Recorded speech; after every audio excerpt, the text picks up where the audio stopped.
ఇది second part అనమాట. ఈ 5 విజిల్స్ వచ్చేంత వరకు వెయిట్ చేద్దాం. పక్కన కళాయి పెట్టుకొని ఒక 3 టేబుల్ స్పూన్ ఆయిల్ వేసుకోవాలన్నమాట. ఆయిల్ వేసుకొని అది వేడెక్కిన తర్వాత పక్కన ఒక 5 విజిల్స్ వచ్చేసింది, అయిపోయింది ఫ్రెండ్స్. వచ్చేసి పక్కన పెట్టుకొని ఒకసారి మూత తీసుకొని కలిపి పెట్టుకోవాలన్నమాట. బాగా కలిపి పెట్టుకున్న తర్వాత మన కర్రీ పక్కన రెడీ అయిపోయింది. నెక్స్ట్ ప్రాసెస్ కళాయిలో కొంచెం నూనె వేసి కరివేపాకు వేసి అల్లం వెల్లుల్లి పేస్ట్, అంటే అల్లం వెల్లుల్లి కొంచెం పచ్చి కొబ్బరి 2 బాగా నూరుకొని వేసుకోవాలి ఫ్రెండ్స్. ఆ పేస్ట్ మొత్తం బాగా వేగనియాలన్నమాట. పచ్చివాసన పోయేంత వరకు వేగనిచ్చుకోవాలి. రెడ్ అండ్ బ్రౌన్ కలర్లోకి రావాలన్నమాట.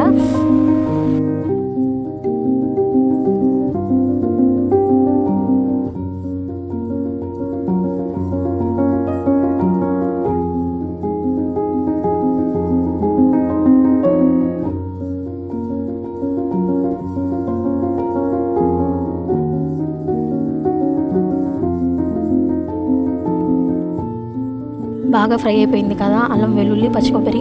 వేగిన తర్వాత దీంట్లోకి మనం పక్కన ఉడకబెట్టుకున్నాం కదా, ఫస్ట్ పార్ట్లో చెప్పాను, కుక్కర్లో ఉంది మొత్తం దీంట్లో వేసేయాలి. ఆ కర్రీ మొత్తం దీంట్లో వేసేసి బాగా కలిపి పెట్టుకోవాలన్నమాట.